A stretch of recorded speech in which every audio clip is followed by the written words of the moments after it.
Eu tenho a impressão de que quando nós falamos sobre organização e planejamento alimentar, a primeira coisa que passa pela nossa cabeça são imagens como essa, né, de marmitas lindíssimas, de uma geladeira lindíssima, extremamente organizada, com tudo que vai ser necessário para a semana, com tudo que a gente precisa, de cozinhar em quantidade, de separar um dia da semana ou algumas horas do final de semana, preparar essas marmitas e tudo mais. E o vídeo de hoje é para falar que organização e planejamento alimentar envolve muito mais coisas do que apenas isso. E atenção, não me entenda mal, não estou aqui dizendo que essa parte não é importante, que não faz parte, mas o que eu quero dizer é que existem outros aspectos, para além dessa parte mais prática, que são importantes de ser levados em consideração. Por quê? Para quem está começando aí nessa jornada de organização e planejamento alimentar, para quem quer começar a se alimentar de maneira mais saudável, para quem está iniciando aí talvez um processo de emagrecimento, o preparo dessas marmitas, talvez separar algumas horas para fazer comida em quantidade, pode parecer muito, pode ser muito trabalhoso, muito cansativo. A pessoa muitas vezes ainda não enxergou como é que aquilo de fato pode ajudá-la nesse processo, principalmente para pessoas que não têm muitas habilidades na cozinha, né? Então, dá a impressão muitas vezes de que se você não cozinha em quantidade, se você não faz marmitas, você não se planeja, você não organiza a sua alimentação. E não é bem assim. Priorizar a organização e o planejamento é algo muito importante no que se refere a objetivos em relação à alimentação, porque reúne um conjunto de estratégias para criar condições de que comer bem, ou seja, comer o que vai te levar ao encontro dos seus objetivos, seja mais fácil, seja mais óbvio do que comer mal, do que comer as coisas que não vão te levar ao encontro dos seus objetivos.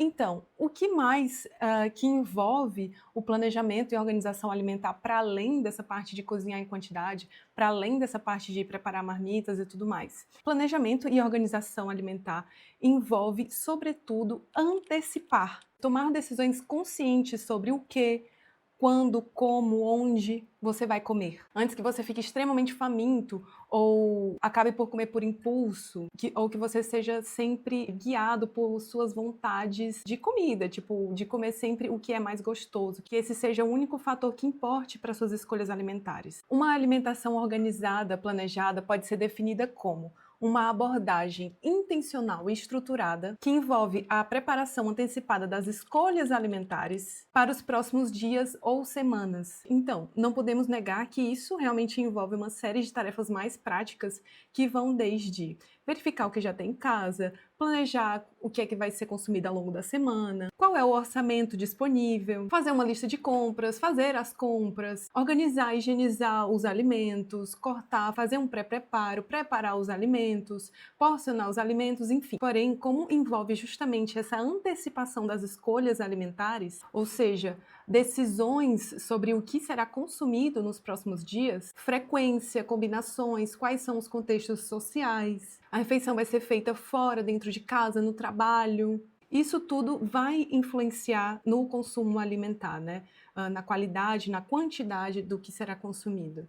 Então, se nós estamos falando sobre isso, nós estamos falando sobre comportamento alimentar e também sobre nutrição. O mais interessante da organização e do planejamento alimentar é que ele reduz essa necessidade de você ter que decidir várias vezes ao longo do dia o que vai comer. Afinal, são decisões triviais, mas que podem gerar um certo estresse. Então, no fundo, aqui eu estou falando sobre o quê? Você adquirir mais conhecimento sobre o seu próprio comportamento, ou seja, você se conhecer melhor, conhecer quais são os seus gatilhos alimentares, conhecer a forma como você se comporta, qual é a sua relação com a comida, ter mais conhecimento sobre esses temas e também sobre nutrição. Não estou falando aqui em você ser expert e estudar a fundo sobre isso, mas se conhecer e saber conceitos básicos são muito importantes para você melhorar os seus hábitos alimentares, os seus comportamentos alimentares e deixar tudo mais leve, mais natural. Existem profissionais que podem te ajudar nesse sentido, né? Psicólogos, nutricionistas, mas eu acredito realmente que você buscar por conhecimento é muito importante. Por quê? Isso é uma coisa que eu digo sempre. Quando nós entendemos o motivo por trás das coisas, aplicar começa a fazer muito mais sentido. E antes que eu me esqueça, já vou no meio do vídeo e ainda não me apresentei. O meu nome é Gabriela Martins e nesse canal eu falo sobre nutrição, saúde, tudo que envolve hábitos alimentares mais saudáveis, um estilo de vida mais saudável, bem-estar, emagrecimento, enfim. Isso inclui o tema que nós estamos falando hoje, que é sobre organização e planejamento alimentar. Eu vou contar uma breve história aqui para você. Eu tenho um histórico de uma má relação com a comida, certo? Eu sofri muito com o excesso de peso, com o efeito sanfona, tive comportamentos alimentares desordenados durante a minha adolescência. Não posso dizer que tive ou que tenho algum transtorno alimentar, porque na altura que eu tive esses comportamentos, eu não procurei ajuda. Então, a questão da frequência, da intensidade, eu não tenho como saber mais, porque já faz bastante tempo. O que eu quero dizer é que eu sou uma pessoa que tem um histórico conturbado aí com a alimentação, certo? Isso que tem que ficar claro para contextualizar a história. Nos últimos anos, eu tive uma mudança de estilo de vida muito grande. Eu era sedentária, eu não me alimentava bem e eu passei a me alimentar melhor, muito porque eu cursei nutrição, eu sou formada em nutrição, então eu comecei a aplicar os conhecimentos que eu ia adquirindo na faculdade e melhorei a minha alimentação como um todo, certo? E também comecei a praticar exercício físico e tive uma mudança de estilo de vida, uma mudança de composição corporal, emagrecimento e etc. Eu, inclusive, tenho conseguido manter bem isso, só que qual é a questão? Ultimamente, eu tenho passado por alguns problemas na minha vida que têm feito eu ter um comer mais emocional, de ter ido buscar algum conforto na comida. Embora, de forma geral, eu ainda tenha mantido uma alimentação equilibrada, porém com alguns excessos, que foi o que me fez ganhar peso, e também mantive a prática de exercício físico. No final das contas, eu ganhei peso, certo? Eu engordei 5 quilos. Se fosse em um outro momento da minha vida, talvez eu não tivesse engordado 5 quilos, e sim muito mais do que isso. Porque como eu consegui manter uma alimentação minimamente equilibrada, porém com alguns excessos, mantive a prática de exercício físico, esses 5 quilos são só 5 quilos, não são 10, não são 15, não são 20. Eu atribuo esse meu recente ganho de peso aos comportamentos alimentares não homeostáticos que eu tenho tido recentemente. E calma, não se assusta com esse nome. Significa, basicamente, que nós não comemos só quando nós temos fome. A fome que a gente sente, a fome fisiológica, a fome homeostática, quando a gente sente o estômago roncando, sente até um pouco irritado, pode sentir um pouco de tontura, enjoo, dor de cabeça, enfim. Muita gente chama de fome física, porque realmente ela nos dá sinais físicos. Esses comportamentos alimentares não homeostáticos são às vezes que os comportamentos alimentares são iniciados não necessariamente com a presença dessa fome homeostática, a fome da necessidade de energia, de nutrientes. Ou seja, é o comer impulsivo, é o comer hedônico, ou seja, é aquela vontade de comer muito motivada pelo prazer, é o comer emocional, relacionado com estresse, tristeza, tédio, ou também por hábito, né? Muitas vezes a gente associa um comportamento com a comida e isso você repete ao longo da sua vida, se mantém condicionado a repetir esses comportamentos. Isso são coisas que acontecem com todo mundo, tá? Isso é normal.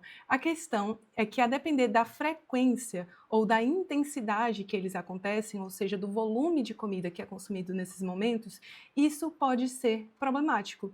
Pode te trazer problemas de saúde física, de saúde mental. Quando nós estamos com fome, nós precisamos comer, né? E é bom que nós façamos isso, afinal nós estamos precisando, o nosso corpo está dizendo que a gente precisa. Entretanto, esses comportamentos alimentares não homeostáticos, eles podem e devem ser geridos da melhor forma. Existem profissionais que são especializados para nos ajudar nisso. Entretanto, que é a tecla que eu quero bater aqui nesse vídeo, você se conhecer, você ter algum conhecimento sobre nutrição, sobre esses temas de comportamento, são importantes para você conseguir se gerir da melhor forma. Quem é que nunca se pegou abrindo a geladeira porque tava, sei lá, com tédio? Quem é que nunca tá ali assistir um filme e consome pipoca, salgadinho, chocolate, não sei, mesmo sem estar com fome? Que mesmo depois de uma refeição completa, né, com tudo ali que você precisa, não recusa a sobremesa, né? Então, isso são coisas que acontecem e que podem ser geridas levando em consideração os seus objetivos relacionados com a alimentação. E nisso, a organização e o planejamento alimentar são muito importantes. E aí a gente volta para essas questões mais práticas, que é o que a primeira coisa que vem na nossa cabeça quando a gente fala sobre organização e planejamento alimentar, que é realmente o pré-preparo, deixar a comida pronta na geladeira, fazer uma lista de compras inteligente, levando em consideração os seus gatilhos alimentares. Ou seja, tem muita gente que não consegue ter controle com um tipo de doce em casa, por exemplo, sei lá, com doce de leite, mas se tiver, sei lá, goiabada, ela já consegue se controlar, ok.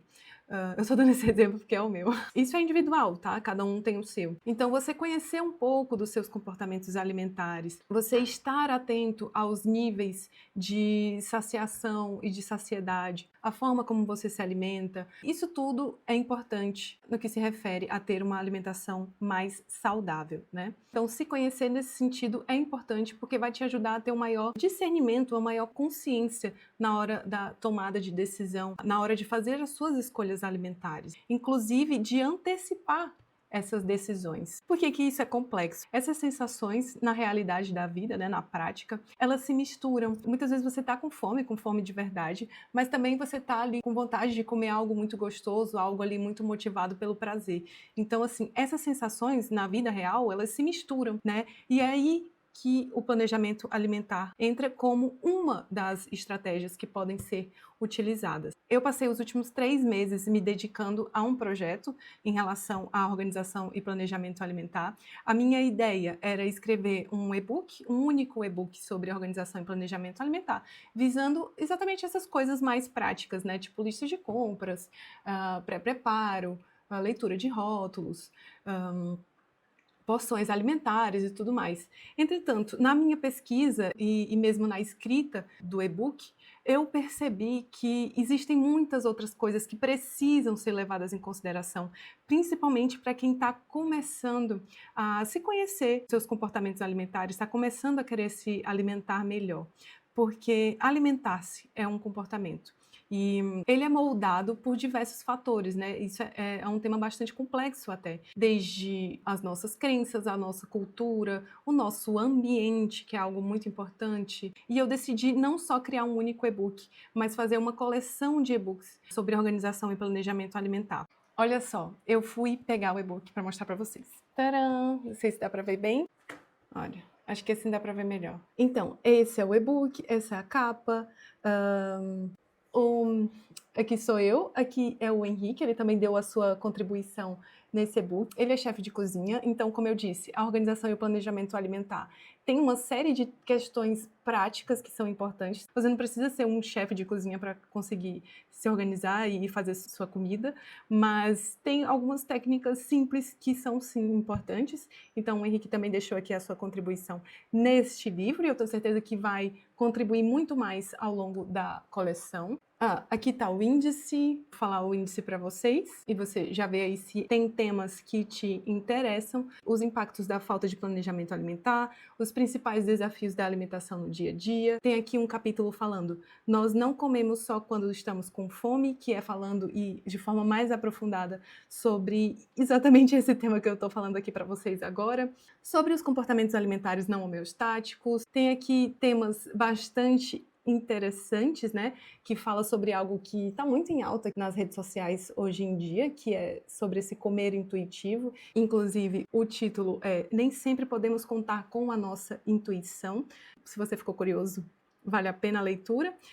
Tem sobre o ambiente, que é um aspecto importantíssimo. Como criar um ambiente alimentar favorável para escolhas saudáveis, estratégias para tornar opções saudáveis mais acessíveis. Enfim, o e-book está bem interessante. Ele tem 70 páginas. Eu tive o cuidado de fazer, como eu disse, uma pesquisa para escrever esse e-book. Então, tenha certeza que as informações contidas aqui são confiáveis, certo? Todas as referências utilizadas estão no final do e-book, caso você queira pesquisar e saber mais.